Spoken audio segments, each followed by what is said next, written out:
Hello dear friends, एक बार फिर से आप सभी का स्वागत है हमारे यूट्यूब चैनल फार्मशाला में। तो जैसा कि हम लोग UP triple S C pharmacist के रिगार्डिंग डिफरेंट सब्जेक्ट के एमसीक्यू कवर कर रहे हैं ताकि आपके एग्जाम में काफ़ी हेल्पफुल होने वाला हो। तो इसमें आज हम बात करने वाले हैं ह्यूमन एनाटॉमी फिजियोलॉजी का जो नेक्स्ट लेक्चर है, लेक्चर नंबर 9, जिसमें बात करेंगे डाइजेस्टिव सिस्टम से रिलेटेड इंपॉर्टेंट एमसीक्यू और उससे रिलेटेड थ्योरी। तो इसमें हम इस वीडियो में पूरा डाइजेस्टिव सिस्टम कवर करने वाले हैं, जो कि आपके एग्जाम में इससे क्वेश्चन आने ही वाले हैं, तो इसे आप जरूर देखिएगा। तो यहाँ पर देख सकते हो, अभी तक अगर आपने स्टार्टिंग के आप लेक्चर 8 तक नहीं देखे हो तो जाके सारे प्लेलिस्ट डिस्क्रिप्शन बॉक्स में मिलेंगे। आप इस सारे वीडियो को जरूर देखिए। देखना आपके एचएपी से बहुत सारे क्वेश्चन आपके इस एग्जाम में आने वाले हैं, तो आप क्वेश्चन प्रैक्टिस करके जाओ। मैंने एमसीक्यू के साथ थ्योरी भी पार्ट कवर किया है, तो इससे आपका दोनों कवर हो जाएगा। आपके जितने भी फार्मासिस्ट एग्जाम दोगे सब में काम आएगा। तो चलिए शुरू करते हैं। आज हम डाइजेस्टिव सिस्टम से रिलेटेड मोस्ट इंपॉर्टेंट क्वेश्चन, इसमें हमने 50 क्वेश्चन से ज़्यादा कवर किए हैं और थ्योरी के साथ। तो चलो शुरू करते हैं। आपके सामने पहला क्वेश्चन आ रहा है स्क्रीन पे, पढ़ो और आंसर बताओ जल्दी जल्दी। तो यहाँ पर पढ़ो, क्वेश्चन कह रहा है the process of conversion of complex food substance to simple absorbable form.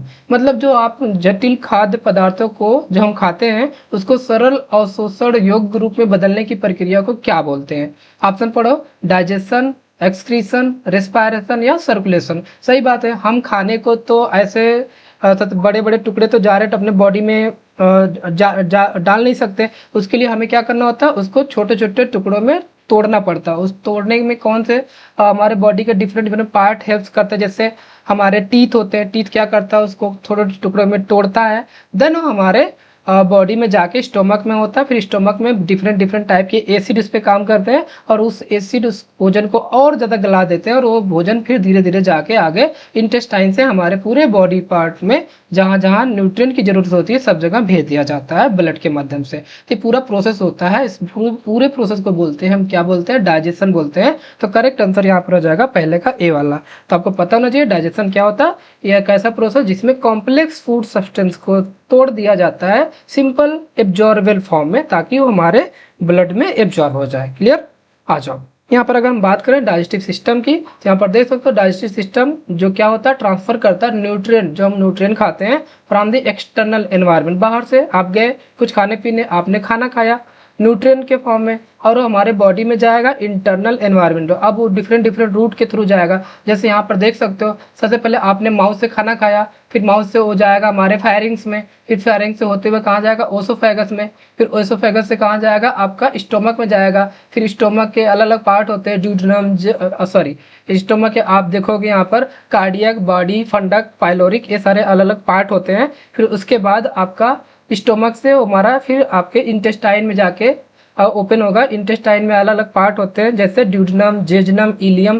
तो ये सारे जगह से रास्ते से होते हुए यहाँ पर जब आके हमारा पूरा भोजन सही से ब्लड में एब्जॉर्ब हो जाता है इस इंटेस्टाइन के माध्यम से। और ये हमारा स्मॉल इंटेस्टाइन ही होता है जहाँ पर मैक्सिमम एब्जॉर्प्शन खाने का होता भी है। तो सारे क्वेश्चन अभी आपके एक एक करके आएंगे। तो सबसे पहले पाथवे में पता होना चाहिए खाना किस किस रूट से ट्रेवल करता है। माउथ से होते हुए फायरिंग्स हो जाता है, और आपको पता होना चाहिए जो फायरिंग्स होता है इसे बोलते हैं common passage for food and air. एक ऐसा पैसेज है जहाँ पर आपका फूड पाइप की भी ओपनिंग होती है और आपका जो ट्रैकिया होता है विंड पाइप की भी ओपनिंग यहाँ पर होती है, इसलिए इसको बोलते हैं common passage for food and air. अगर आपने रेस्पिरेटरी सिस्टम का वीडियो नहीं देखा तो जाके वहाँ देखो, वहाँ पर बहुत अच्छे से एक्सप्लेन किया है। तो यहाँ पर इस पाथवे में जब जाओगे, माउथ आएगा, फायरिंग्स आएगा, उसके बाद आपका ओसोफेगस आएगा, देन आपका ओसोफेगस के बाद स्टोमक आएगा। स्टोमक के डिफरेंट पार्ट को पता भी होना चाहिए, कार्डियक, बॉडी, फंडक, पाइलोरिक। उसके बाद आपका स्मॉल इंटेस्टाइन ओपन हो जाएगा, ड्यूडेनम, जेजनम, इलियम। फिर इलियम जाके ओपन हो जाता है लार्ज इंटेस्टाइन में, और लार्ज इंटेस्टाइन के भी अलग अलग पार्ट होते हैं। अगर आप देखोगे लार्ज इंटेस्टाइन के पार्ट के नाम, तो वहाँ पर क्या क्या होता है, सीकम, कॉलम, रेक्टम। तो अलग अलग हमारे लार्ज इंटेस्टाइन के पार्ट होते हैं। और रेक्टम के बाद आपका लास्ट पार्ट एनस होता है, वहाँ से फीकल मैटर रिलीज हो जाता है, जो एक्सेस अनएब्जॉर्ब फॉर्म में फूड जो बचा होता है। ओके, तो इस तरीके से एब्जॉर्प्शन होता है। चलो, तो यहाँ पर आ जाओ। तो वही बता रहा है कि human digestive system consist of, अगर आप देखोगे ह्यूमन डाइजेस्टिव सिस्टम में दो पार्ट से मिलकर बना होता है। एक तो पूरा एलिमेंट्री कैनाल होता है और साथ में कुछ ग्लैंड्स होती हैं। सही बात है। जो हमारा अभी तो मैंने पूरा एलिमेंट्री कैनाल का पाथवे बताया, जो कहाँ से कहाँ शुरू होता है, माउथ से शुरू होके कहाँ जाके खत्म हो रहा है। ये देखिए, यहाँ से जब आपने खाना खाया, खाना पूरा बॉडी में एलिमेंट्री जो आपका रास्ता है, एक पाइप की तरह तो है, आपने खाना डाला एक पाइप के थ्रू, माउथ के थ्रू गया फायरिंग्स में, फिर उसके बाद ओसोफेगस में आया, फिर स्टोमक में आया, फिर स्मॉल इंटेस्टाइन में आया, फिर आपका लार्ज इंटेस्टाइन में आया, उसके बाद फिर यहाँ पर रेक्टम से होते हुए एनस में। ये पूरा एक पाइप ही तो है, तो इसी को केनाल बोला गया। केनाल क्या है? एक प्रकार की पाइप है। तो वही कह रहा हमारे पूरे बॉडी में जो डाइजेस्टिव सिस्टम होता है एक एलिमेंट्री केनाल से मिलकर बना होता है, और कुछ ग्लैंड्स होते हैं। यही ग्लैंड्स जो अलग अलग टाइप के जो खाना खाते हो, आपने मान लो कार्बोहाइड्रेट खाया, प्रोटीन खाया, स्टार्च खाया, तो उन सबको डाइजेस्ट करने में हेल्प करता है। ये हमारे एसोसिएटेड ग्लैंड्स होते हैं। हर ग्लैंड्स का अपना अलग अलग सिक्रीशंस होता है। हम सबको एक एक करके डिटेल में इस वीडियो में देखते जाएंगे। तो यहाँ पर देख लो, अगर हम बात करते हैं एनाटॉमी फिजियोलॉजी ऑफ जीआईटी की, तो वही बता रहा है जो गैस्ट्रोइंटेस्टाइनल या डाइजेस्टिव ट्रैक्ट होता है या एलिमेंट्री कैनाल जिसे बोलते हो, ये बिगेन एट माउथ से शुरू होता है, टर्मिनेट होता है एनस में। सब मैंने बता दिया। अभी वही सारा पाथवे, पहले ओरल कैविटी यानी माउथ आएगा, देन ओसोफेगस, देन आपका फायरिंग्स आएगा। ओसोफेगस को क्या बोलते हैं? इसे हम फूड पाइप बोलते हैं। फायरिंग को common passage for food and air बोलते हैं। उसके बाद स्टोमक होता है जहाँ पर खाना स्टोर होता है। उसके बाद आपका स्मॉल इंटेस्टाइन आ जाता है। उसके बाद आपका लार्ज इंटेस्टाइन आ जाता है। उसके बाद आपका एसेसरी ऑर्गन आ जाते हैं। सारे पार्ट के नाम भी याद रखो। आप जब स्टोमक के पार्ट के नाम याद रखोगे, इसमें आपका आता है कार्डियक आता है, सी फॉर कार्डियक याद कर लो। उसके बाद आपका आता है आपका इसमें कार्डियक, उसके बाद फंडक पार्ट आ जाता है, सी से एफ से फंडक, कार्डियक, फंडक। उसके बाद एक पार्ट आता है उसका बीच वाला पार्ट बॉडी आता है। उसके बाद लास्ट वाला पार्ट इसमें आता है पाइलोरिक। तो सी फॉर आपका कार्डियक याद रखना, एफ से फंडक हो जाएगा, और आपका ये बी वाले से आपका हो जाएगा बॉडी, स्टोमक का बॉडी पार्ट, पी से पाइलोरिक पार्ट हो जाएगा। स्मॉल इंटेस्टाइन में जब आओगे, स्मॉल इंटेस्टाइन के भी अलग अलग पार्ट्स होते हैं। इसमें याद कर लो, इसे डिडनम, डी फॉर डिडनम, और जे फॉर आपका जेजनम हो जाएगा।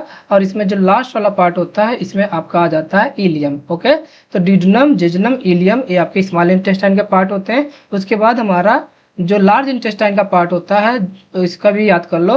तो जो हमारा इसमें आता है पहला पार्ट लार्ज इंटेस्टाइन का सीकम होता है। उसके बाद आपका कॉलन आ जाता है। उसके बाद आपका रेक्टम आ जाता है। सीकम, कॉलम, रेक्टम, इस तरह के याद कर सकते हो। और कॉलम के भी फर्दर अलग अलग टाइप होते हैं। आप जब देखोगे तो इंटेस्टाइन ऐसे, लार्ज इंटेस्टाइन इस तरीके से अरेंज होती है। ओके, जब देखोगे लार्ज इंटेस्टाइन हमारा इस तरीके से अरेंज होती है। तो ये वाला जो पोर्शन होता है इसे बोलते हैं असेंडिंग कॉलम, इस वाले को बोलते हैं ट्रांसवर्स कॉलम, इस वाले को बोलते हैं डिसेंडिंग कॉलम, और यहाँ पर आपका यहाँ पर सिग्मॉइड पोर्शन होता है, यहाँ पर सिग्मॉइड कॉलम बोलते हैं। तो इस तरीके से आपके जो कॉलम के 4 पार्ट होते हैं। एक कौन सा जाएगा? असेंडिंग कॉलम, जो ऊपर वाला पोर्शन जाएगा। उसके बाद ट्रांसवर्स कॉलम हो जाएगा, जिससे आप टीसी बोल सकते हो शॉर्टकट में। उसके बाद जब नीचे आओगे वो हो जाता है आपका डिसेंडिंग कॉलम हो जाएगा। उसके बाद उसी के जस्ट नीचे आपका सिग्मॉइड कॉलम हो जाएगा। तो इस तरीके से आप सारे पार्ट के नाम भी याद रखो। लास्ट में रेक्टम हो जाएगा, और फिर उस रेक्टम से थोड़ी देर तक फीकल मैटर स्टोर रहता है। बाद में जब वो फुल हो जाता है, तब एनस के थ्रू फीकल मैटर रिलीज हो जाता है। इस तरीके से आपका लार्ज इंटेस्टाइन के सारे पार्ट हो गए। स्मॉल इंटेस्टाइन की पार्ट याद कर लो, स्टोमक के पार्ट हो गए। क्लियर? आ जाओ, अब बात करते हैं डेंटल फार्मूला की। हमारे अंदर अलग अलग टाइप के टीथ होते हैं। जब हम छोटे होते हैं, 2 साल से लेके जब पैदा होते हैं, तो स्टार्टिंग में कोई दांत नहीं होता। उसके बाद कुछ दांत निकलते हैं जो कि जिसे मिल्क टीथ बोलते हो। फिर उसके बाद वो भी मिल्क टीथ भी अभी पूछा जाएगा कितने मिल्क टीथ होते हैं, और मिल्क टीथ को हम टेम्पोररी टीथ क्यों बोलते हैं। उसके बाद वो मिल्क टीथ दोबारा से मतलब टूट जाते हैं, फिर वहाँ पर उसकी जगह रिप्लेस होकर आपके परमानेंट टीथ आते हैं, और वो पूरी लाइफ टाइम तक रहते हैं। तो ये पूरा आपको डेंटल फार्मूला पता होना चाहिए। तो यहाँ पर एक क्वेश्चन है, पूछा गया डेंटल फार्मूला फॉर एडल्ट। अब यहाँ पर क्वेश्चन है, ये सब बात याद रखना। यहाँ पर एडल्ट पूछा गया, कि चाइल्ड पूछा गया, कि एडोलसेंस पूछा गया। तो यहाँ पर क्वेश्चन है एडल्ट का, तो आपको बताना है एडल्ट ह्यूमन का डेंटल फार्मूला। तो आप ऑप्शन पढ़ो, 2102/2102, 2123/2123, 2133/2133, 1223/1223। तो आपको यहाँ पर करेक्ट आंसर पता होना चाहिए। जो एडल्ट डेंटल फार्मूला होते हैं वो हमारा ये फार्मूला बनाया गया 2123/2123। तो इस तरीके से आप याद कर सकते हो। इस फार्मूले को इस तरीके से ही क्यों अरेंज किया गया, इसके पीछे भी लॉजिक होता है। क्योंकि हमारा जो अपर जो होता है और लोअर जो होता है, अपर जगह का हाफ पार्ट का एक अलग फार्मूला बनाया गया, और लोअर जगह का हाफ पार्ट का अलग फार्मूला बनाया गया, और उसी को डिवाइड ऐड करके हम डबल से मल्टीप्लाई कर देते हैं, तो पूरा 32 टीथ आ जाता है। जैसे यहाँ पर 2 है हमारा, एक हाफ जगह का इंसीजर हो जाता है, उसके बाद केनाइन होता है, उसके बाद आपका आता है प्री मोलर आता है, देन आपका मोलर आता है। तो इंसीजर अगर हाफ जा में 2 इंसीजर होते हैं, उसके बाद एक केनाइन होता है, 2 प्री मोलर होते हैं, और एक 3 मोलर होते हैं। अब इसे पूरा ऐड करो, 2 2 4 3 7 1 8, यानी टोटल आपके अगर एक अपर जाके हाफ पार्ट में देखोगे 8 टीथ हो जाएगा। और इसी तरीके से लोअर जा में भी सेम पैटर्न अरेंज होता है। दो नीचे वाले इंसीजर होते हैं, एक केनाइन होता है और यहाँ पर आपका दो प्री मोलर होता है और लास्ट वाले तीन आपके मोलर होते हैं। तो इसको भी जब आप ऐड करोगे 8 हो जाएगा। यानी अपर जा में हाफ पार्ट में 8 टीथ होता है और लोअर जा में हाफ पार्ट में 8 टीथ। यानी जब आप ऊपर अपर जा और लोअर जा तो पूरा ऐड कर दोगे तो टोटल हाफ पोर्शन में 16 हो जाएगा। तो हमारे हाफ का भी जब डबल होगा पूरा तो क्या हो जाएगा 16 इंटू 2 कितना टीथ हो जाएगा 32 टीथ हो जाएगा। इस तरीके से इस फार्मूले को अरेंज करते हैं। अब यही बच्चों में क्या होगा, आपका जो प्री मोलर होता है बच्चों में यही प्री मोलर एब्सेंट हो जाता है, इस जगह पे 0 हो जाता है। तो वही जब चाइल्ड का पूछ देगा तो आप क्या फार्मूला बताओगे 2102 बटे 2102, 2102 बटे 2102 हो जाता है। और जो बच्चे होते हैं जो चाइल्ड होते हैं उनके जो यहाँ पर जो मोलर होता है 3 की जगह यहाँ पर 2 हो जाता है। तो इसलिए उनका फार्मूला क्या हो जाता है 2102 बटे 2102। ओके, तो याद रखना। तो पूरा डिटेल अभी आगे देखेंगे। तो फिर यहाँ पर करेक्ट आंसर आपको मिल चुका होगा 2123 बटे 2123 सेकंड का बी वाला। तो यहाँ पर आ जाओ, ओरल कैविटी क्या होता है जिसे माउथ बोलते हो। ओरल कैविटी माउथ से ही, माउथ के अंदर जैसे एंट्री करोगे तो आपका ओरल कैविटी का शुरुआत हो जाएगा। ओके, तो यहाँ पर देखो oral cavity lead into the short pharynx पे जाके ओपन होता है जो serve as a common passage for food and air, पहले बता चुका हूँ। अब यहाँ पर जो ओरल कैविटी होता है उसके रूफ पे क्या होता है, यहाँ पर पैलेट होते हैं। क्या होता है पैलेट। आप अपने जब माउथ के अंदर उंगली डालोगे तो यहाँ पर ऊपर वाले पोर्शन को जब टच करोगे वहाँ पर हार्ड पार्ट होता है, उसे पैलेट बोलते हो। अब पैलेट में भी 2 सेक्शन होते हैं, एक सॉफ्ट पैलेट होता है, एक सॉफ्ट पैलेट होता है और एक हार्ड पैलेट होता है। ओके, सॉफ्ट पैलेट होता है, हार्ड पैलेट। तो सॉफ्ट पैलेट स्टार्टिंग वाला सॉफ्ट पैलेट मिलेगा, जैसे आप थोड़ा सा अंदर जाओगे आपको हार्ड पैलेट मिल जाएगा। उसके बाद ओसोफेगस यानी फूड पाइप जो होता है एंड द ट्रैकिया जिसे विंड पाइप कहते हैं, ये हमारे फायरिंग को ओपन होता है, ये भी पहले बता चुका हूँ, इसलिए common passage for food and air भी बोलते हैं। उसके बाद आपको ये भी पता होगा एक कार्टिलेजिनस फ्लैप होती है जिसे इपिग्लाटिस कहते हो, और वही इपिग्लाटिस जो प्रिवेंट करता है फूड को ग्लाटिस के अंदर।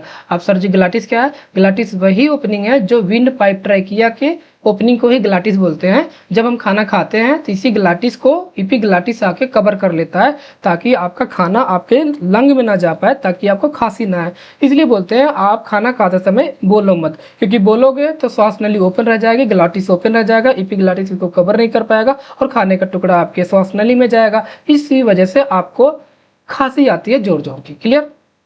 फूड जो अगला कह रहा है, food is taken into the mouth, mouth में लिया जाता है फूड को, एंड चू उसको चूई किया जाता है, उसको चबाया जाता है with the help of teeth. हमें टीथ बनाया गया, टीथ से हम उसको चबाते हैं और उसको कन्वर्ट कर देते हैं छोटे छोटे पार्टिकल्स में। और इसी छोटे छोटे पार्टिकल्स को जब माउथ में कन्वर्ट कर दिया जाता है इसको बोलस बोलते हैं। जब माउथ में खाने को हम पूछ रहे हैं, चबा रहे हैं, उसको बोलस बोलते हैं। एक टर्म है बोलस, याद रखना। और इस पूरे प्रोसेस को, खाने को बोलस में कन्वर्ट करने को ही बोलते हैं मैस्टिकेशन। यानी जब आप खाना रोटी टुकड़ा चबा रहे हो तो आप क्या कर रहे हो? आप मैस्टिकेशन कर रहे हो। क्लियर? आप टीथ के बारे में जान लो। जो टीथ होता है, टीथ की 3 प्रॉपर्टी होती है, तीनों प्रॉपर्टी का नाम दिमाग में रख लो। डीटीएच, आप एक ट्रिक से याद करो, डीटीएच। हमारे घर में डीटीएच लगता है, डिश टीवी, वही डीटीएच। हाँ, तो डी फॉर डाइफाइडान, टी फॉर थोकोडांट, थीकोडांट और एच फॉर हेट्रोडांट। सबकी अलग अलग प्रॉपर्टी है। डाइफाइडांट को डाइफाइडांट क्यों बोलते हैं? क्योंकि ये 2 बार निकलते हैं, एक टेम्पोररी और एक परमानेंट। थीकोडांट को थीकोडांट क्यों बोलते हैं? क्योंकि हमारे सॉकेट, जा बोन के सॉकेट में एकदम थीका पोर्शन में धंसे होते हैं, इसलिए तो थीकोडांट बोलते हैं। हेट्रोडांट क्यों बोलते हैं? क्योंकि हमारे टीथ की अलग अलग प्रॉपर्टी होती है, 4 टाइप के होते हैं, इंसीजर, केनाइन, प्रीमोलर, मोलर, इसलिए उसके अलग अलग टाइप के बेसिस पे हेट्रोडांट बोलेगा। चलो देख लेते हैं। वही कह रहा है each tooth is embedded in a socket of जा बोन। हमारे जो सारे टूथ होते हैं हमारे जा बोन में धंसे होते हैं, इसीलिए हमारे इस टाइप के टूथ को हम थीकोडांट की प्रॉपर्टी रखते हैं। उसके बाद एक एडल्ट ह्यूमन में देखोगे 32 परमानेंट टीथ होते हैं और वो डिफरेंट टाइप्स के होते हैं। टाइप्स के बेसिस पे से हेट्रोडांट बोला गया है बच्चा।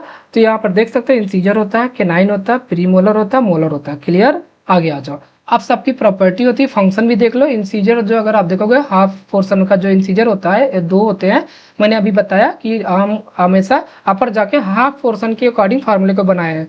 तो आपके जो इंसीजर होता है वो क्या करता है? कटिंग करता है, स्लाइसिंग करता है, बीटिंग करता है, ओके, बाइटिंग करता है।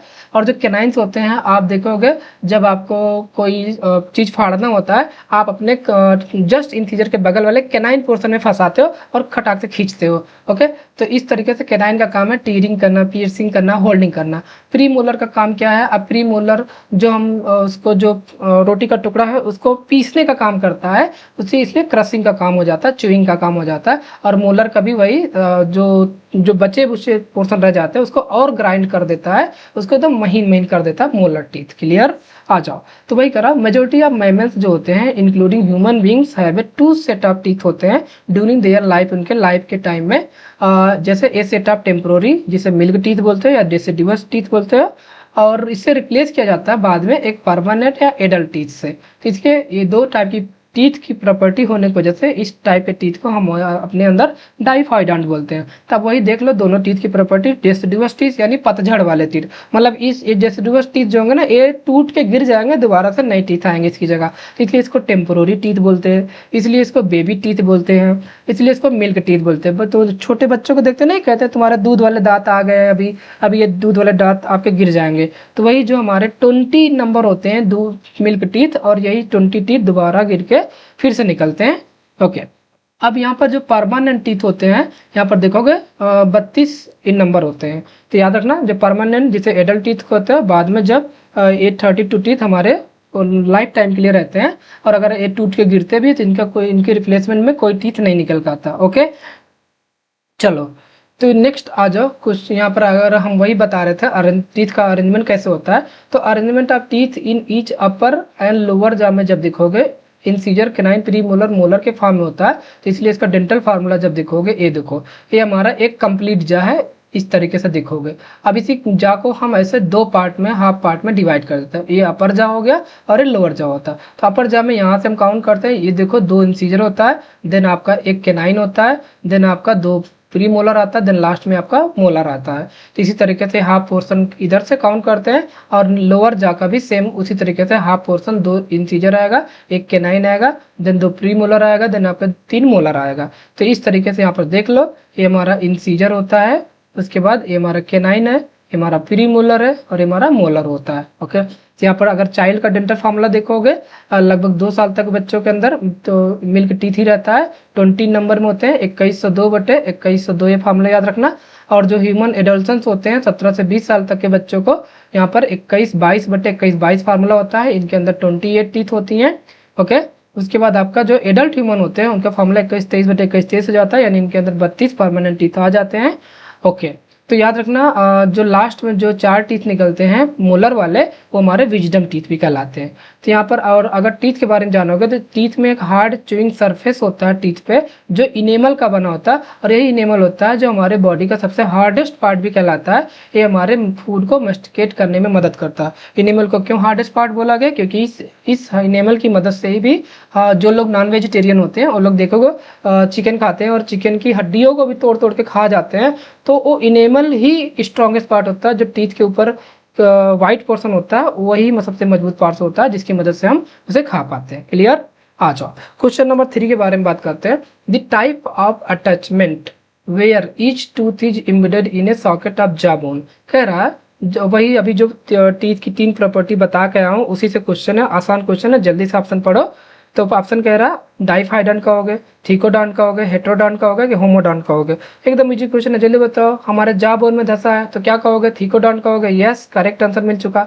आ जाओ, क्वेश्चन नंबर 4 पढ़ो। कह रहा how many deciduous milk teeth are present in children. अभी जस्ट बता के आयो, तो बताओ मिल्क, अगर बच्चे का मिल्क डेंटल फार्मूला पता होगा तो आप बता दोगे कितने डेसिडुअस टीथ होते हैं। तो यहाँ पर देख सकते हो फार्मूला क्या बताया था मैंने, 2102/2102 बताया था ना, 2102/2102। अब इसी को काउंट करके अपर वाले को डबल कर दो और नीचे वाले को डबल कर दो, तो टोटल आपका कितना आ जाएगा? 20 टीथ आ जाएगा। तो इस तरीके से चौथे का हमारा सी वाला हो जाएगा। आ जाओ, 5वां क्वेश्चन पढ़ो। कर which teeth are use for the grasping and tearing of food.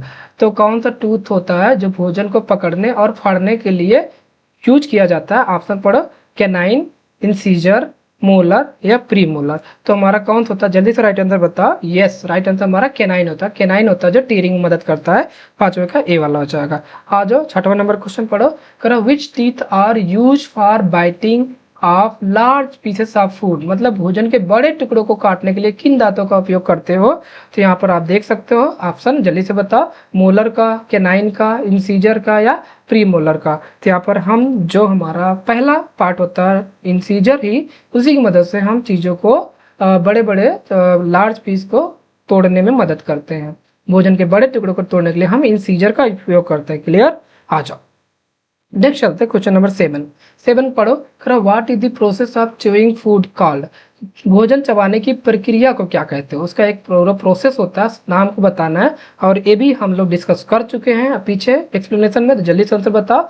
डिग्लूटेशन, mastication, absorption या एसिमिलेशन। तो यहाँ पर जो करेक्ट आंसर होगा जल्दी से टिक करो। यस, मैस्टिकेशन होता है जो भोजन को चबाने की प्रक्रिया को बोलते हैं। क्लियर, आ जाओ क्वेश्चन नंबर 8 पे पढ़ो। कह रहा wave like wave like contraction that propel food through the ओसेफेगस।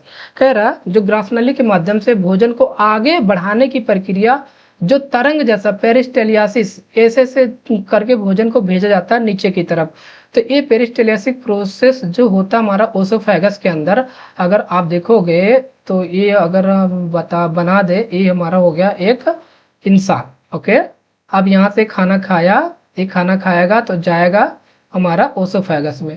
तो यहाँ पर जो ओसोफेगस होता है, अब इसके अंदर भोजन को इसी तरीके से पेरिस्टेलियासिस करके नीचे भेजा जाता है। तो इसी प्रोसेस को क्या बोलते हो? ऑप्शन पढ़ो।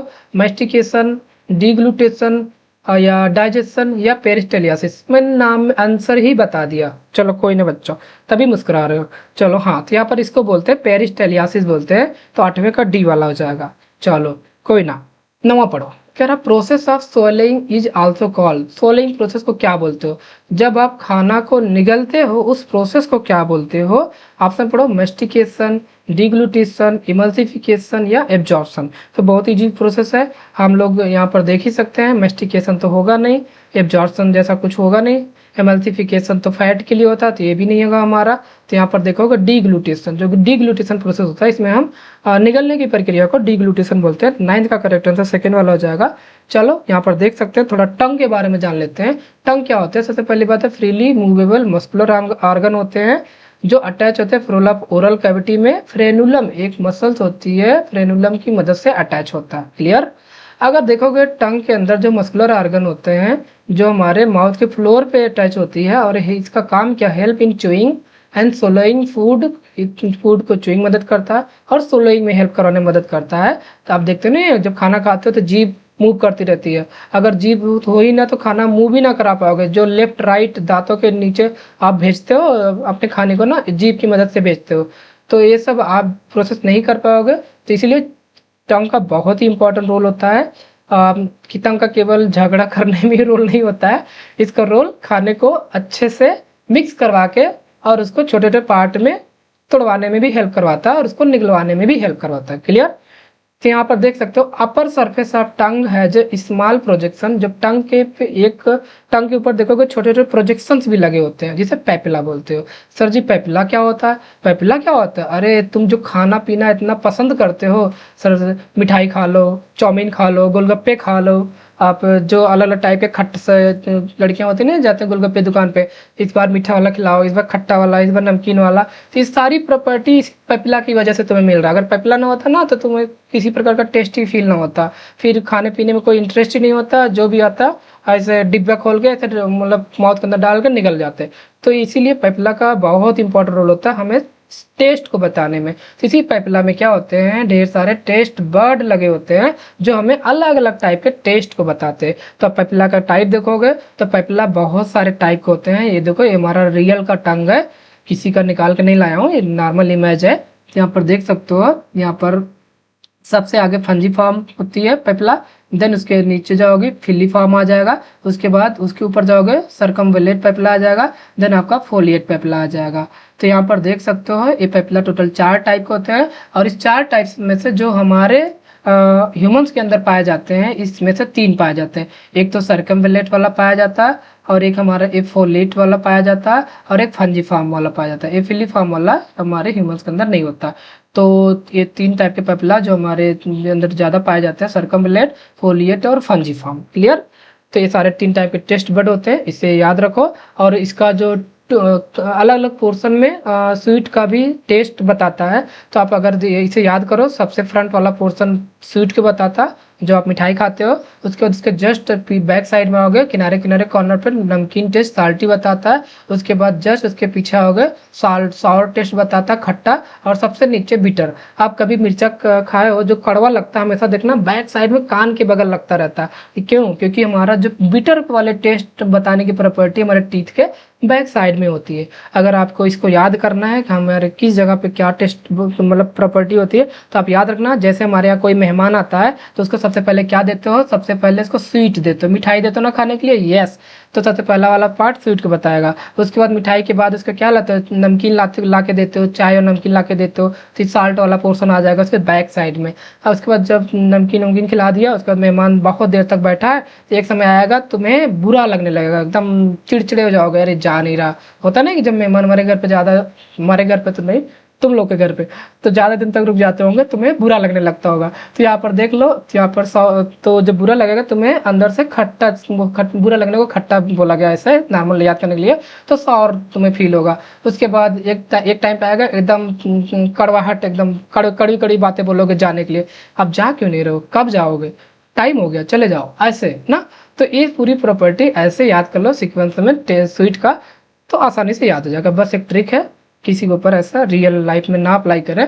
आ जाओ ओसोफेगस बारे में बात करते हैं। Oesophagus called the food pipe, oesophagus को फूड पाइप बोलते हैं, पहले बताया हूँ, जिसकी मदद से हम क्या करते हैं, passage of food take place फायरिंग से आगे स्टोमक में भेजा जाता है। और इसमें देखोगे ये मस्कुलर स्फिंक्टर होता है, जिसको बोलते हैं गैस्ट्रो ओसोफेगियल स्फिंक्टर। जो हमारा ओसोफेगस जब हमारे गैस्ट्रिक पोर्शन में जाके ओपन होता है, तो वहाँ पर एक ओपनिंग होता है, उसको बोलते हैं गैस्ट्रो ओसोफेगियल स्फिंक्टर। जरूर, क्यों ना, ओपनिंग जरूरी है। पतला खाना खा रहे हो, हम निगल रहे हैं, स्टोमक में जा रहा, और स्टोमक में घुसने के बाद खाना दोबारा से वापस चला आ रहा ओसोफेगस में, तो ऐसा तो डिस्टर्ब रहेगा ना पूरा हमारा डाइजेस्टिव सिस्टम। इसीलिए ये जैसे हमारा ओसोफेगस है, जब ओसोफेगस से खाना निकलता है, तो यहाँ पर एक ढक्कन बना दिया भगवान ने, तो कहा इस ढक्कन को बोलेंगे हम गैस्ट्रो ओसोफेगियल स्फिंक्टर। और ये हमारा जाके इस हमारे स्मॉल इंटेस्टाइन वाले पोर्शन में जाके स्टोमक वाले पोर्शन में जाके हमारा खुलता है गैस्ट्रो ओसोफेगियल स्फिंक्टर, या इसी को कार्डियक स्फिंक्टर बोलते हो, क्योंकि इस बीच वाले पोर्शन सेंटर में खुल रहा है कार्डियक पोर्शन में, इसलिए इसको कार्डियक स्फिंक्टर भी बोलते हो। और ये रेगुलेट करता रहता है opening of oesophagus into stomach. Clear?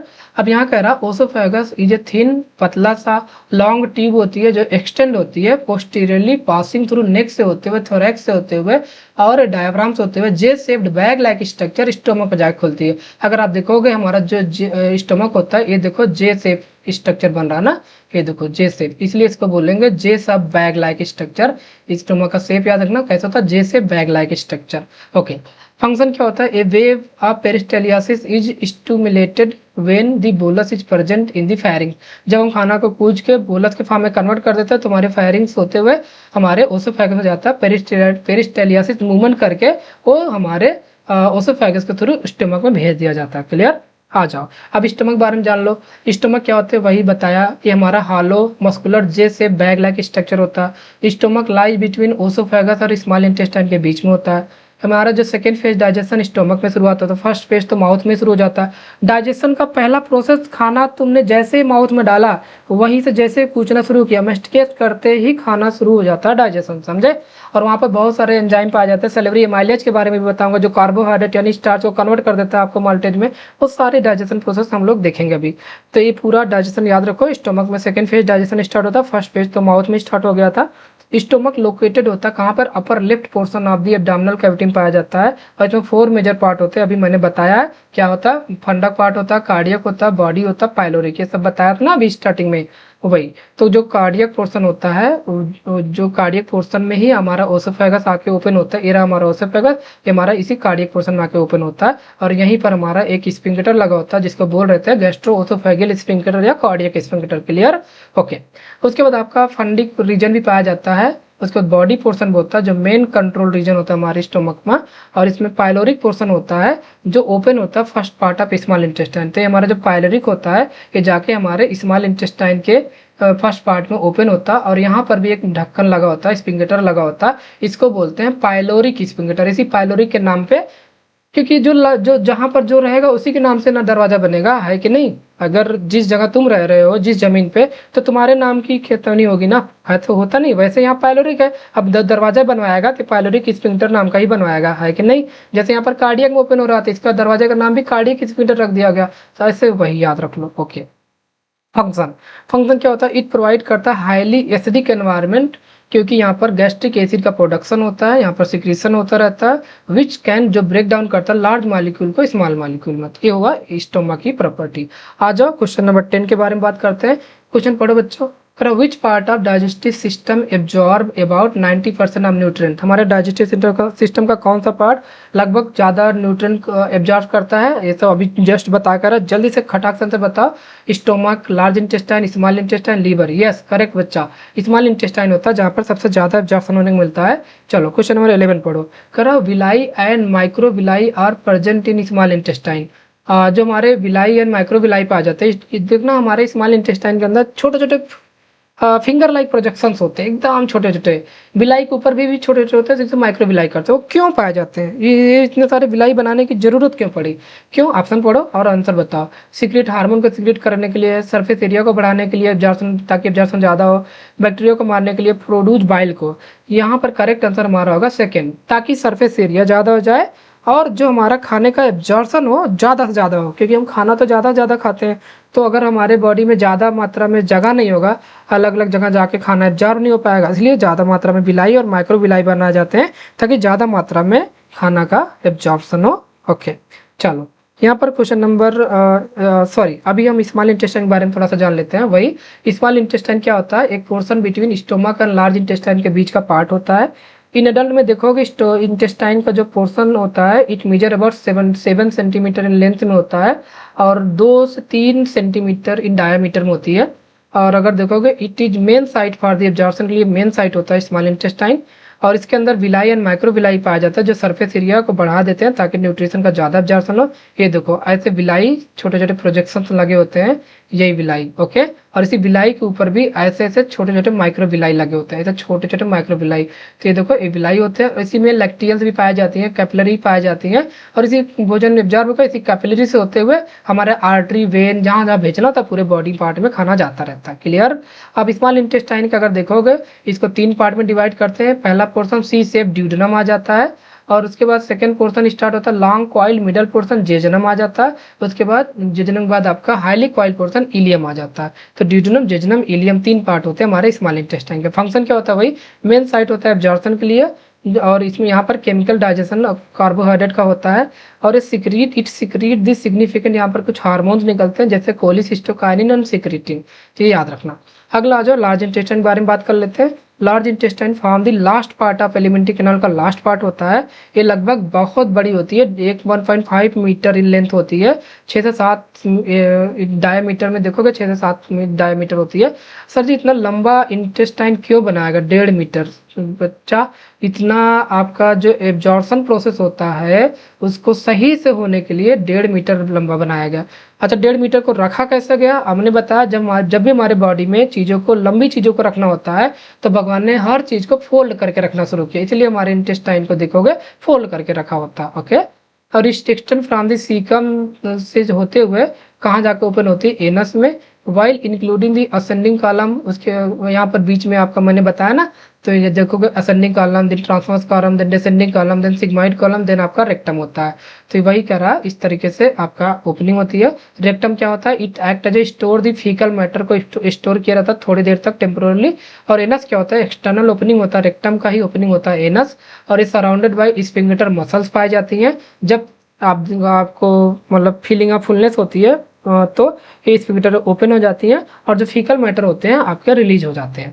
Function क्या होता है? It form the site for absorption. यहाँ पर मैक्सिमम एब्जॉर्प्शन तो नहीं होता है, लेकिन जो बचा कुचा पोर्शन रह जाता है, जैसे वाटर हो गया, थोड़े बहुत मात्रा में ग्लूकोज अगर हमारे स्मॉल इंटेस्टाइन में एब्जॉर्ब नहीं हो पाए हैं, या कोई साल्ट रह गया, वो सारे बचे कुछ पोर्शन का एब्जॉर्प्शन हमारे लार्ज इंटेस्टाइन हो जाता है। और इट्स वाल form the site for excretion of excess amount of calcium ion, और इसके वाल से ज़्यादा मात्रा में कैल्शियम आयन का भी एब्जॉर्प्शन हो जाता है, और यहाँ से जो ड्रग और हैवी मेटल्स होते हैं उनका भी एब्जॉर्प्शन दोबारा से वापस कर लिया जाता है। क्लियर? आ जाओ, क्वेश्चन नंबर 12 पढ़ो। पढ़ो करो, which of the following is not a part of small intestine. इसमें से कौन सा स्मॉल इंटेस्टाइन का पार्ट नहीं है? बहुत इजी क्वेश्चन है। ड्यूडेनम, जिजनम, इलियम और सीकम। जल्दी से बताओ इसका आंसर। यस, यहाँ पर अगर देखोगे ड्यूडेनम, जिजनम, इलियम ये तो स्मॉल इंटेस्टाइन पार्ट होते हैं। सीकम, कॉलम, रेक्टम ये सब हमारे लार्ज इंटेस्टाइन के पार्ट होते हैं। तो ये हमारा नॉट पूछा गया, तो ये हमारा सीकम नहीं होगा। करेक्ट। आ जाओ 13 पढ़ो। 13 करा, the largest gland in human body. हमारे ह्यूमन बॉडी के अंदर सबसे बड़ी ग्रंथि कौन होती है? ऑप्शन पढ़ो। पेनक्रियाज हो गया, थायराइड हो गया, लीवर हो गया, सैलिवरी ग्लैंड हो गया। ये भी कई बार क्वेश्चन पूछा गया। इसका करेक्ट आंसर याद कर लो, लीवर जो होती है लार्जेस्ट ग्लैंड होती है हमारे बॉडी की। तो 30 का करेक्ट आंसर सी हो जाएगा। आ जाओ डाइजेस्टिव ग्लैंड के बारे में बात करोगे तो डाइजेस्टिव ग्लैंड जो होती है हमारी बॉडी में अगर देखोगे एसोसिएटेड होती है एलिमेंट्री कैनाल से। हमारे कौन कौन सी होती है? सैलिवरी ग्लैंड होती है, लीवर्स होती है, पेनक्रियाज होती है। तो अगर सैलिवरी ग्लैंड के बारे में बात करोगे, यहाँ पर 3 पेयर सैलिवरी ग्लैंड होती हैं। एक पैरोटिड होती है जो चीक में पाई जाती है, और एक सबमैक्सिलरी या सबमैंडिबुलर जिसे बोलते हो इसे लोअर जॉ में पाई जाती है, और एक सबलिंगुअल होता है जो बिलो द टंग पाई जाती है। सबका अपना रोल होता है। पैरोटिड क्या होती है? ए लार्जेस्ट सैलिवरी ग्लैंड होती है जो लोकेटेड होती है anterior to the ear, either side, अलग अलग बगल बगल पाई जाती है, जो रिस्पॉन्सिबल होती है for the producing serous secretion में। और secretion is occur through the parotid duct. यहाँ पर एक डक्ट होता है, यहाँ पर पैरोटिड डक्ट के थ्रू होता है। और जो सबमैक्सिलरी ग्लैंड होती है यहाँ पर देखोगे, यहाँ पर these are the second largest gland होती हैं एंड आर पेयर्ड में होती हैं। ये लोकेटेड बिलो दी मैंडिबल के जस्ट नीचे होता है। And secretion of these gland mix type का होता है, इसमें सीरस और म्यूकस दोनों का सिक्रेशन होता है। अगर सबलिंगुअल बारे में बात करो, जो टंग के नीचे होती है, ये स्मॉलेस्ट होती है, पेयर्ड में होती है, और दीज ग्लैंड सीक्रेट ये म्यूकस निकालती है, और दीज आर डक्टलेस ग्लैंड होती है। और यहाँ पर देखोगे each gland open into the flow of oral cavity में जाकर खुलती है। अगर इनका डक्ट और इन ग्लैंड का नाम याद रखना। एक ट्रिक मैं स्टार्टिंग बताता आता रहता हूँ। प्यारे संतोष मेरी वाइफ लेगी बेड रेस्ट। तो कोई लड़का है संतोष से बोल रहा है, प्यारे संतोष अब मेरी वाइफ क्या लेगी? बेड रेस्ट लेगी। तो प्यारे से आपका हो जाएगा पैरोटिड ग्लैंड हो जाएगा, और संतोष से स्टेंसन डक्ट हो जाएगा। जब पैरोटिड ग्लैंड होती है किस डक्ट पाई जाती है? स्टेंसन डक्ट में। मेरी वाइफ से मेरी से सब मैक्सिलरी ग्लैंड हो जाएगी, और वाइफ से वार्थन डक्ट, यानी सब मैक्सिलरी आपका वार्थन डक्ट में पाया जाएगा। और लेगी बेड रेस्ट, जो लेगी से आपका हो जाएगा सब लिंगुअल ग्लैंड हो जाएगी, और बेड रेस्ट से आपका हो जाएगा बर्थोलिन डक्ट हो जाएगा, या इसी को डक्ट ऑफ रिवेनस बोलते हैं। इस तरीके से ट्रिक से याद कर सकते हो। आज जो लीवर के बारे में बात करते हैं, liver is the largest gland होती है हमारे बॉडी की। अभी जस्ट यही क्वेश्चन करके आए हो, और इसका वेट अगर देखोगे 1.2 से 1.5 ग्राम किलोग्राम होता है, ग्राम नहीं, यूनिट बहुत याद रखना। ऐसे फंसाते हैं यूनिट में, कभी ग्राम कर देगा। Okay, it is situated in the abdominal cavity में होता है, जस्ट बिलो द डायफ्राम के नीचे। इसमें हेपेटिक लोब्यूल्स पाए जाते हैं, जो हमारे स्ट्रक्चरल एंड फंक्शनल यूनिट होते हैं लीवर के। हमेशा मैंने कई बार कई जगह पे स्ट्रक्चरल एंड फंक्शनल यूनिट बताते आया हूँ। अगर हमारे पूरे बॉडी का स्ट्रक्चरल एंड फंक्शनल यूनिट पूछे तो पूरा अलग बता सकते हो, सेल होता है कि नहीं। अगर हमारे नर्वस सिस्टम का स्ट्रक्चरल एंड फंक्शनल यूनिट पूछेगा तो आप न्यूरॉन बताओगे। अगर आपके एक्सक्रीटरी सिस्टम का स्ट्रक्चरल एंड फंक्शनल यूनिट पूछेगा तो क्या बताओगे? नेफ्रॉन बताओगे। तो ऐसे आप हर जगह का अपना एक अलग स्ट्रक्चरल एंड फंक्शनल यूनिट होता है। यहाँ पर लीवर के अंदर हेपेटिक लोब्यूल्स होते हैं, और इनके अंदर हेपेटिक सेल्स पाए जाते हैं जो कॉर्ड के फॉर्म में अरेंज होते हैं। And each lobules covered by एक पतली सी कनेक्टिव टिश्यू सी से कवर होती है, इसी को बोलते हैं ग्लिम्सन कैप्सूल्स बोलते हैं। तो कई बार क्वेश्चन पूछा गया बच्चा कि ग्लिम्सन कैप्सूल्स कहाँ पाया जाता है, तो याद रखना लीवर के अंदर पाया जाता है। स्ट्रक्चर जान लो, जो लीवर होता है एनाटॉमिकली डिवाइडेड होता है 4 लोब में। यहाँ पर देखोगे 2 लार्जर लोब होते हैं, एक राइट एंड लेफ्ट, और 2 स्मॉलर होते हैं क्वाड्रेट एंड क्वाड्रेट। तो यहाँ पर देख सकते हो ये सबसे बड़ा वाला पोर्शन राइट लोब होता है, और छोटा वाला लेफ्ट लोब होता है। यहाँ पर राइट लोब लार्जेस्ट लोब होता है, लेफ्ट लोब आपका स्मॉलर होता है, फ्लैटन होता है। क्वाड्रेट के बारे में बात करो, located in upper part of visceral surface of liver के अपर पार्ट में पाया जाता है। अगर देखोगे तो between the inferior vena cava और लिगामेंटम वेनोसम के बीच में पाया जाता है। जो क्वाड्रेट लोब होता है located between the gall bladder and ligamentum of teres hepatis के बीच में पाया जाता है। तो इसे याद रखना। बट मेन लोब हमारा यही राइट और लेफ्ट होता है, राइट वाला लार्जेस्ट होता है, लेफ्ट वाला स्मॉलेस्ट होता है, याद रखना। चलो फंक्शन बारे में बात करते हैं। लीवर का मोस्ट इंपॉर्टेंट फंक्शन होता है भैया, लीवर ही हमारे बॉडी का जो बहुत ही इंपॉर्टेंट ऑर्गन है, जो बहुत ही मतलब मेहनत से काम करता है। सबसे ज़्यादा मेहनत वाला काम लीवर को होता है।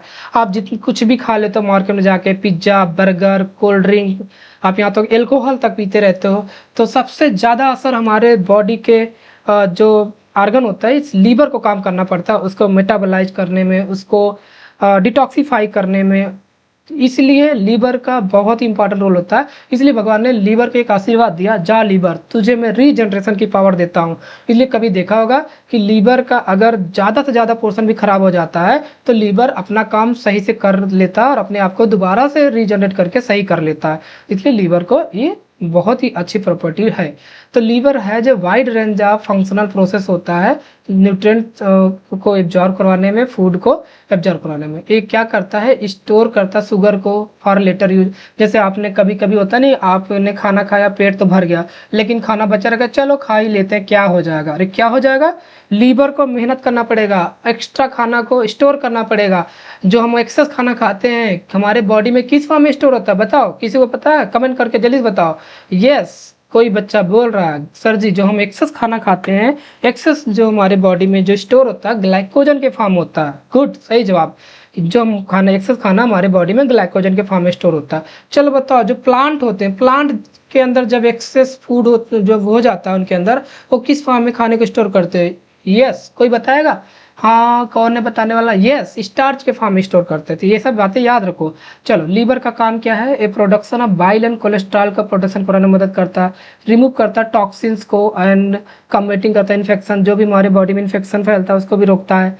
Processing and storage of vitamin and other essential nutrient में भी हेल्प करता है और प्रोटीन सिंथेसिस में मदद करता है। मेंटेन करता है level of fat, amino acid, glucose blood में मेंटेन कराने में भी हेल्प करता है। ओके, तो ये सारी प्रॉपर्टी याद रखना लीवर को।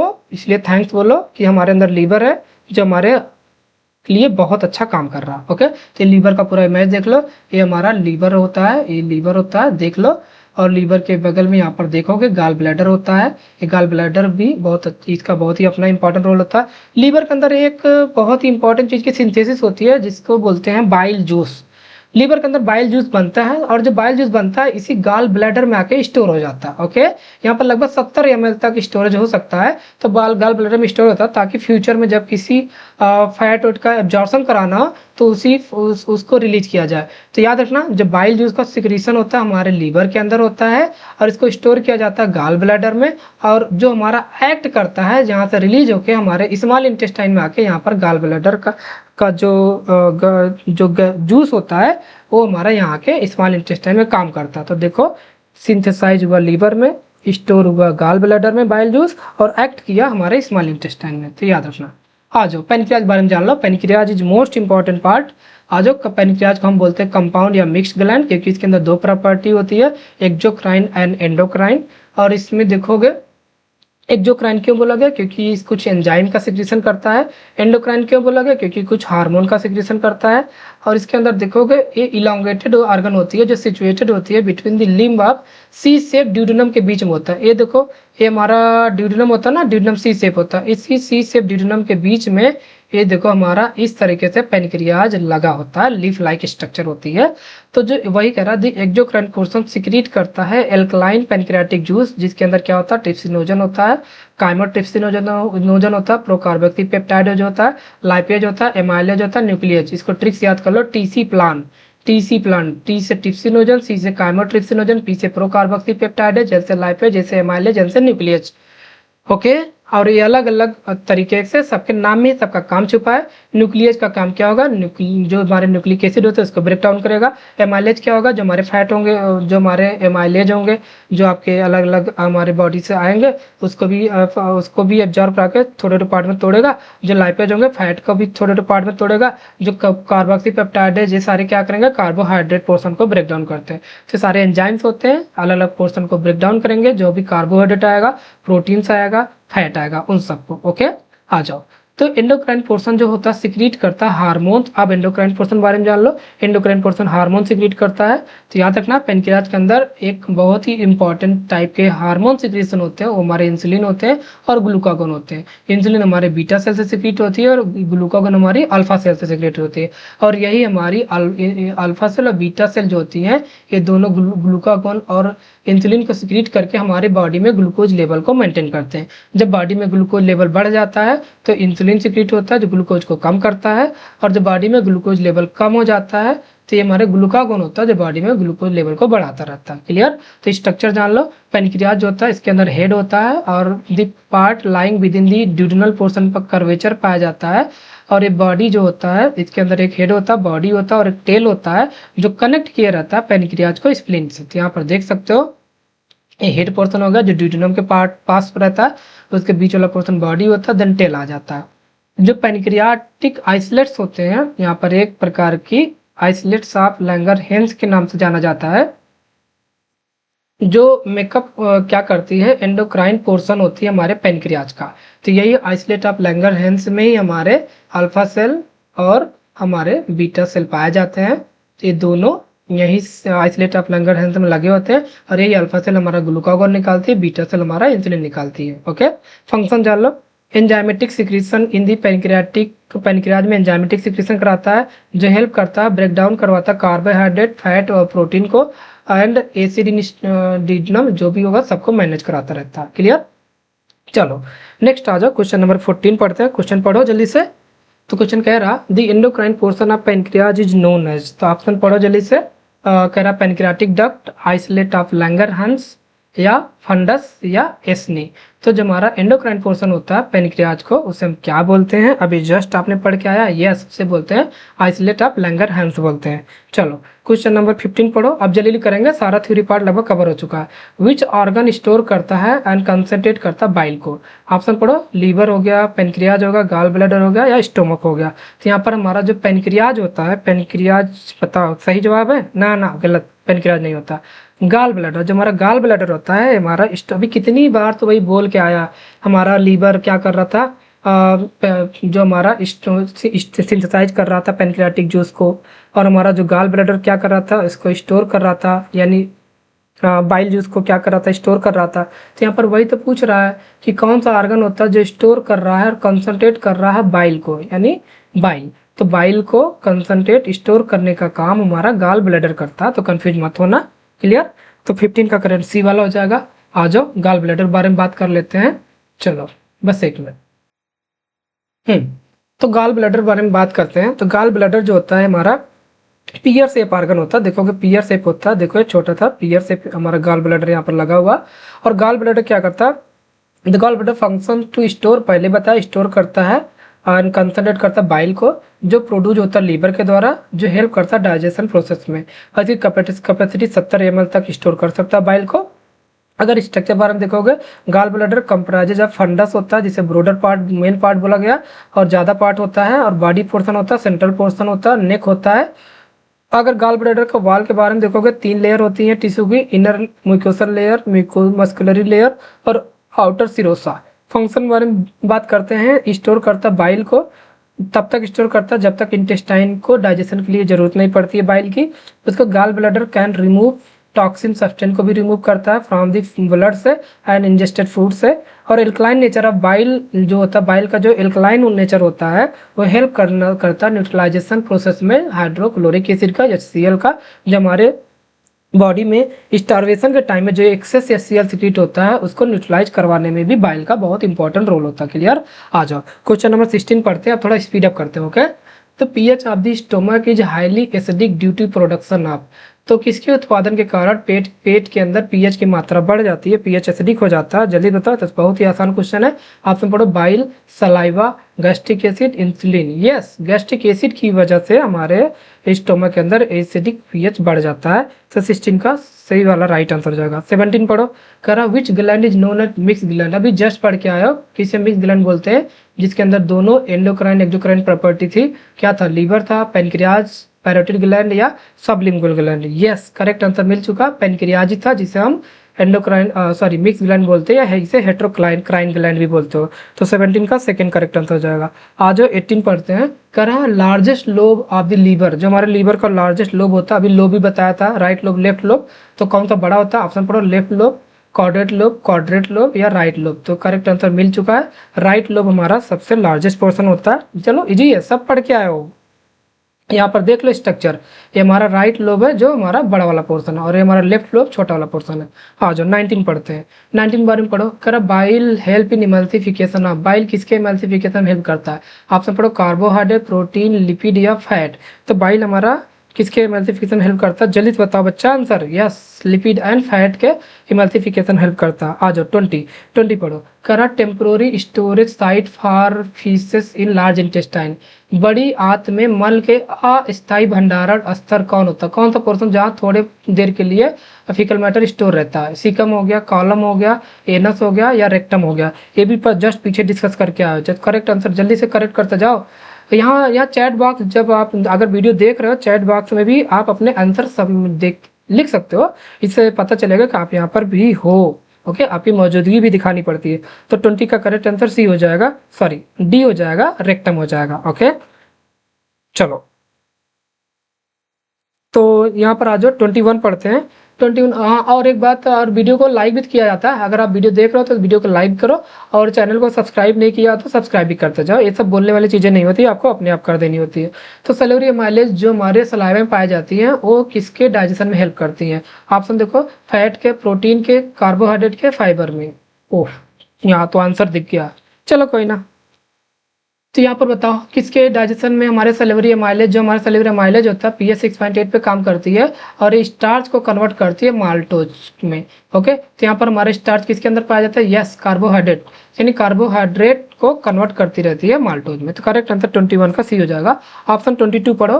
करा roof of oral cavity is form by. Oral cavity का रूप अभी जस्ट पीछे पढ़ के बताया हूँ, ये भी डिस्कस हो चुका है। टंग बोलते हो, पैलेट बोलते हो, टीथ बोलते हो, गम बोलते हो। तो इसको हम क्या बोलते हैं, जल्दी से बताओ। यस, उसको पैलेट बोलते हैं ना।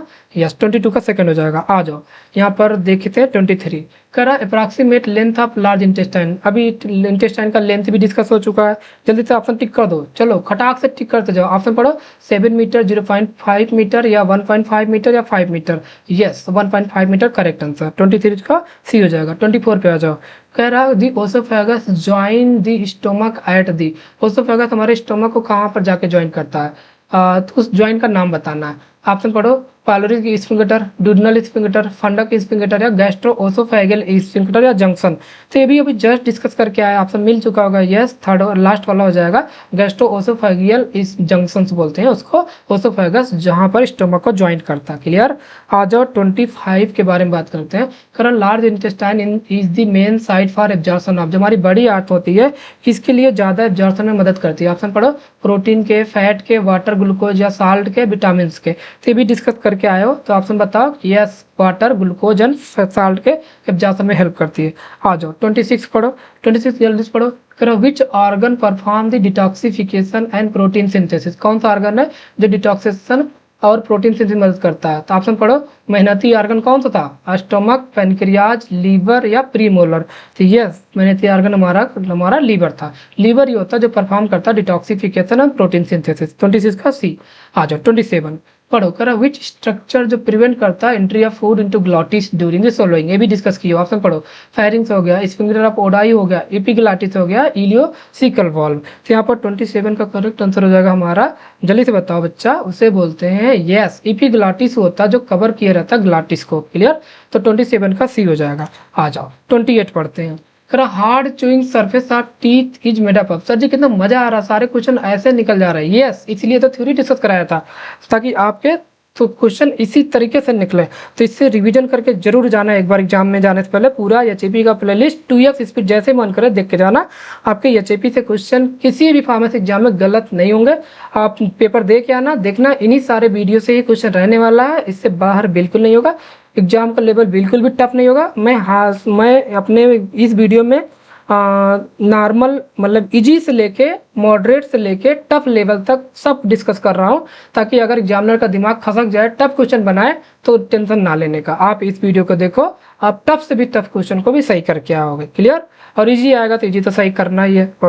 ओके तो हार्ड चूइंग सरफेस आप टीथ बना होता है किसका। ऑप्शन पढ़ो, डेंटाइन का बना होता है कि पल्प का बना होता है कि बोन का बना होता है कि नेमल। अभी मैंने बताया था उसके बारे में। तो कौन है जो हार्ड सबसे हमारी बॉडी का हार्डेस्ट पार्ट होता है, यस इनेमल। ये इनेमल होता है टीथ का जो चूइंग जो हार्डेस्ट चूइंग सरफेस होता है, जो हड्डियों को भी तोड़ के खा जाने में मदद करता है, वो इनेमल की मदद से ही होता है। अगर आप इमेज देखना चाहोगे यहाँ पर देख सकते हो, ये टीथ का स्ट्रक्चर होता है। टीथ के भी अलग अलग पार्ट्स होते हैं। यहाँ पर देख सकते हो, टीथ का सबसे अपर पोर्शन को क्राउन बोलते हैं, बीच वाले पोर्शन को रूट बोलते हो, और यहाँ पर देखो व्हाइट वाला पोर्शन को इनेमल बोलते हैं। ऊपर की यही लेयरिंग होती है। तो कभी कभी देखो कुछ लोगों में यही इनेमल की लेयरिंग हट जाती है, तो उनके दांत वाइट नहीं दिखते हैं। तो 28 का करेक्ट आंसर डी हो जाएगा। आ जाओ 29 पढ़ो। 29 करा, Brunner's glands are found in which layer of duodenum. तो ड्यूडेनम के किस लेयर में ब्रूनर्स ग्लैंड पाई जाती हैं? ऑप्शन बताओ, म्यूकोसा में, मस्कुलरीज में, सब म्यूकोसा में, सिरोसा में।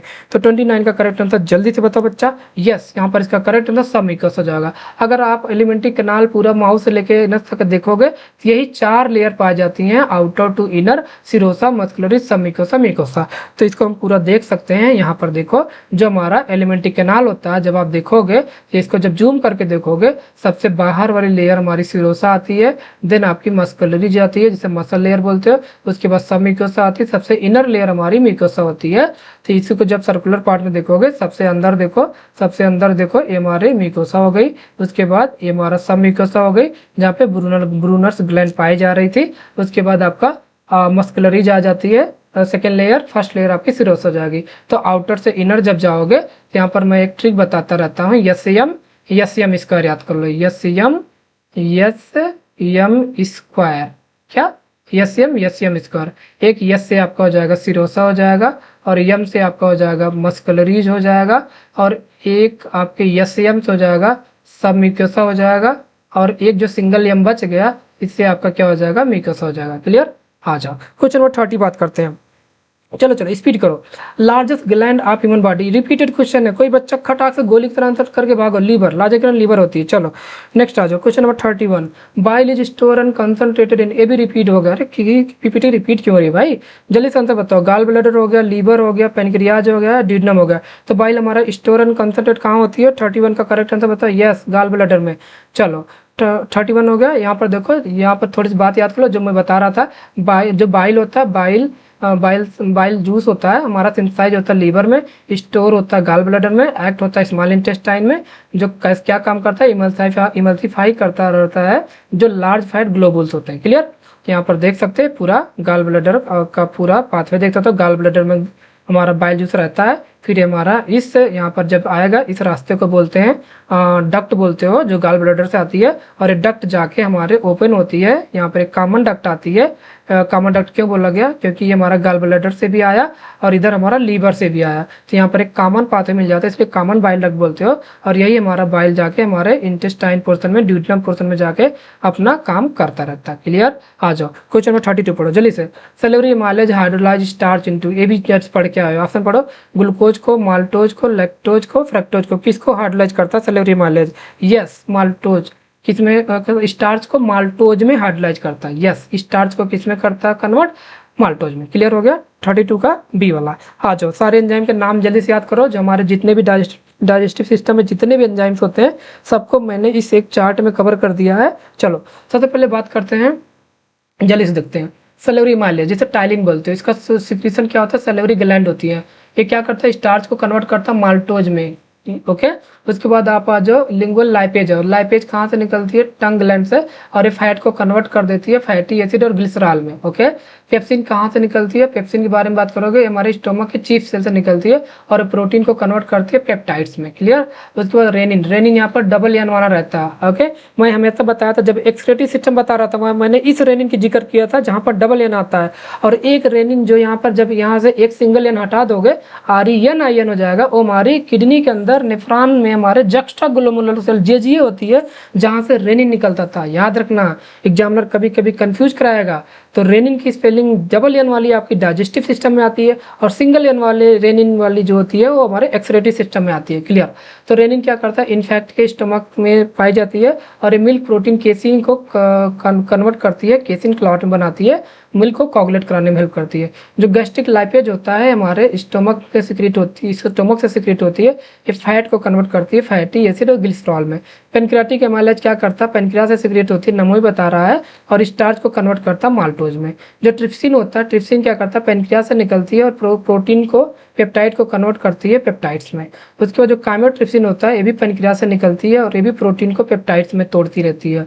उसके बाद जो कार्बोहाइड्रेट्स होती है, ये भी पेनक्रियास से ही निकलती है और ये पेप्टाइड्स को एमिनो एसिड में तोड़ती है। और जो हमारा पेनक्रियाटिक लाइपेज होता है, ये हमारा पेनक्रियाज से निकलती है और फैट को फैटी एसिड ग्लिसरॉल में तोड़ देती है। और जो न्यूक्लियस होता है ये भी पेनक्रियाज से निकलती है और न्यूक्लिक एसिड को न्यूक्लियोटाइड्स में तोड़ देती है। ओके, आ जाओ नेक्स्ट हमारा माल्टेज आ जाओ। माल्टेज जो एंजाइम होता है ये हमारे इंटेस्टाइनल जूस से निकलती है और ये माल्टोज को कन्वर्ट करती है ग्लूकोज में। और जो सुक्रेज होता है इसे इन्वर्टेज भी बोलते हैं, ये भी इंटेस्टाइनल जूस से निकलता है और ये सुक्रोज को कन्वर्ट करता है ग्लूकोज प्लस फ्रक्टोज में। उसके बाद आ जाओ लैक्टेज एंजाइम के बारे में बात करते हैं। लैक्टेज हमारे इंटेस्टाइनल जूस से निकलती है और लैक्टोज को कन्वर्ट करती है ग्लूकोज और गैलेक्टोज में। उसके बाद पेप्टाइडेज के बारे में जान लो। पेप्टाइडेज हमारा इंटेस्टाइनल जूस से निकलती है और ये पेप्टाइड को अमीनो एसिड में कन्वर्ट करती है। और हमारा जो इंटेस्टाइनल लाइपेज होता है ये भी इंटेस्टाइन से निकलती है इंटेस्टाइनल जूस से और फैट को कन्वर्ट करती है फैटी एसिड और ग्लिसरॉल में। और जो एंटेरोकाइनेज होता है ये भी इंटेस्टाइनल म्यूकोसा से निकलती है और यही जो हमारा एंटेरोकाइनेज होता है ट्रिप्सिनोजन को कन्वर्ट करती है ट्रिप्सिन में। और जो हमारा न्यूक्लियोटाइडेज होता है ये इंटेस्टाइनल जूस से भी निकलती है और न्यूक्लियोटाइड को फर्दर कन्वर्ट कर देती है शुगर, बेस और फास्फेट में स्मॉलर पार्ट में। ओके, तो सारे पोर्शन याद रखना, बहुत इंपॉर्टेंट होते हैं, आपके एग्जाम में पूछे जाएंगे। आ जाओ क्वेश्चन नंबर 33, चलो स्पीड अप करो। Which of the following anti bacterial agent present in saliva? Saliva में कौन सा एंटी बैक्टीरियल एजेंट पाया जाता है? ऑप्शन पढ़ो। सेलेरियोमाइलेज, पेप्सिन, रेनिन, लाइसोजाइम। जल्दी से खटाक से आंसर दो। यस, लाइसोजाइम पाया जाता है जो एंटी बैक्टीरियल प्रॉपर्टी रखता है। 33 का डी हो जाएगा। 34 पढ़ो। ऑक्जेंटिक सेल यानी पैराइटल सेल क्या सिक्रेट करती है? ऑप्शन पढ़ो। पेप्सिनोजन, एचसीएल, म्यूकस या ट्रिप्सिनोजन। तुम्हारा ऑक्जेंटिक सेल यहाँ पर याद रखना एचसीएल निकालती है, तो 34 का सेकंड हो जाएगा। यहाँ पर देख लो हमारे म्यूकस ऑफ स्टोमक जो होते हैं इसके अंदर अलग प्रकार की गैस्ट्रिक ग्लैंड्स पाई जाती हैं जो 3 मेजर टाइप्स ऑफ सेल्स रखती हैं। एक म्यूकस नेक सेल होती है, पेप्टिक जिसे चीफ सेल बोलते हो, पैराइटल जिसे ऑक्जेंटिक सेल बोलते हो।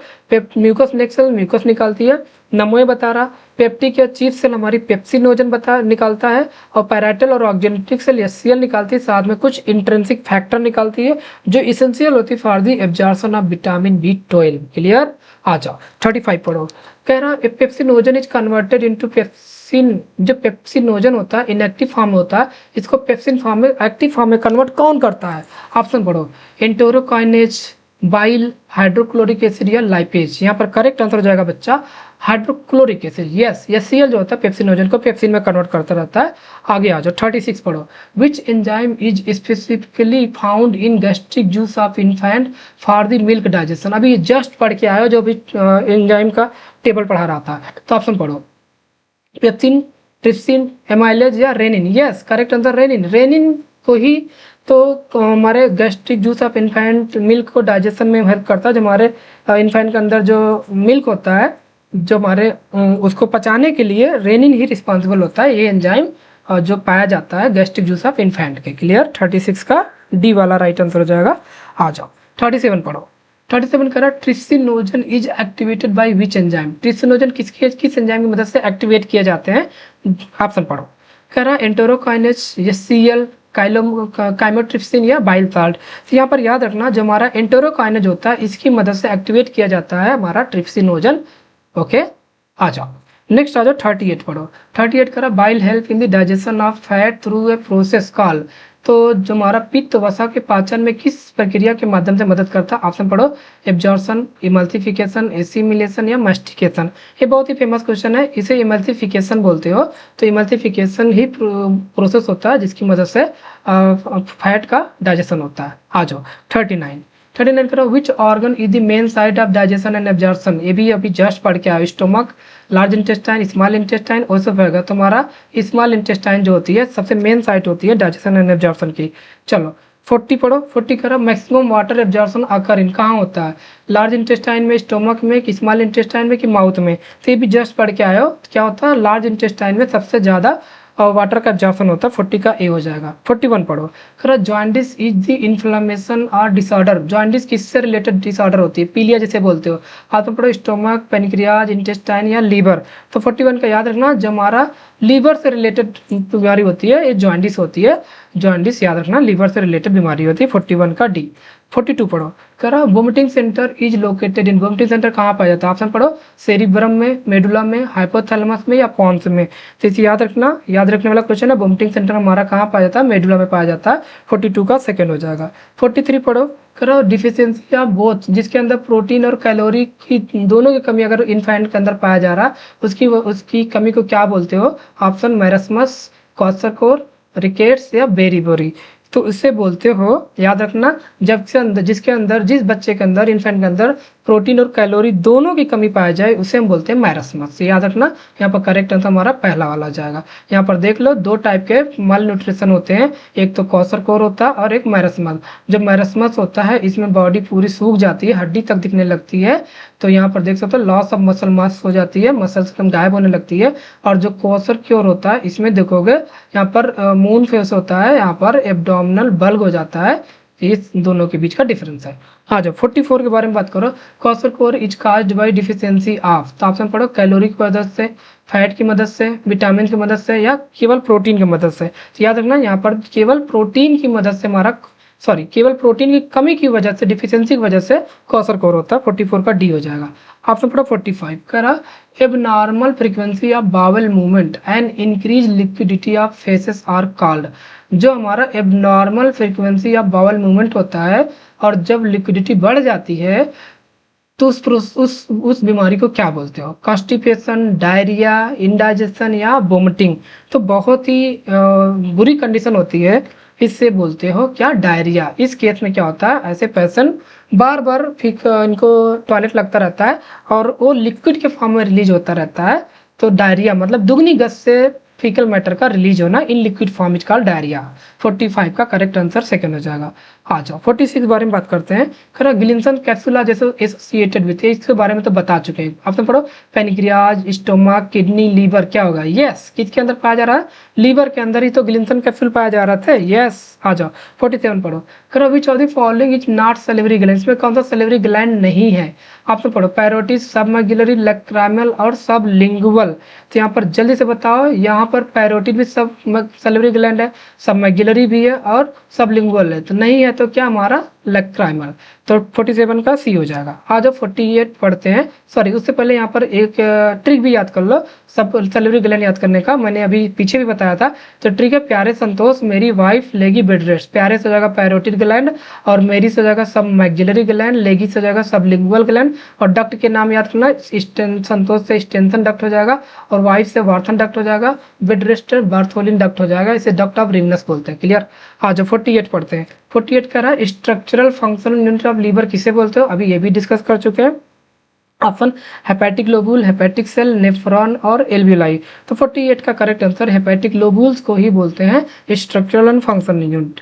49 पढ़ो, carbohydrate are store in the liver as, किस फॉर्म में स्टोर होता है? ग्लूकोज, स्टार्च, ग्लाइकोजन या सुक्रोज। तो ये भी डिस्कस हुआ है, ग्लाइकोजन फॉर्म में स्टोर होता है। जल्दी से ऑप्शन बताते जाओ, आगे आ जाओ। 50 करा पैनक्रियाटिक जूस कंटेंस, आप पैनक्रियाटिक जूस में मैंने एक ट्रिक बताया था, टीसी प्लान। तो अगर आपको याद होगा टीसी प्लान तो याद रखना, उससे सारे एंजाइम्स याद हो जाएगा। टी से हमारा ट्रिप्सिनोजन हो जाएगा और सी से कार्बोक्सी पेप्टाइड हो जाएगा और पी से आपका प्रो कार्बोक्सी पेप्टाइड हो जाएगा, एल से लाइपेज, ए से एमाइलेज, एन से न्यूक्लियज। तो यहाँ पर देखोगे, यहाँ पर आपका ट्रिप्सिनोजन भी है, काइमोट्रिप्सिनोजन भी है, लाइपेजेज भी है, एमाइलेजेज भी है और न्यूक्लियजेज, यानी बोथ ए एंड बी हो जाएगा। तो 50 का करेक्ट आंसर हमारा क्या हो जाएगा? सी वाला हो जाएगा।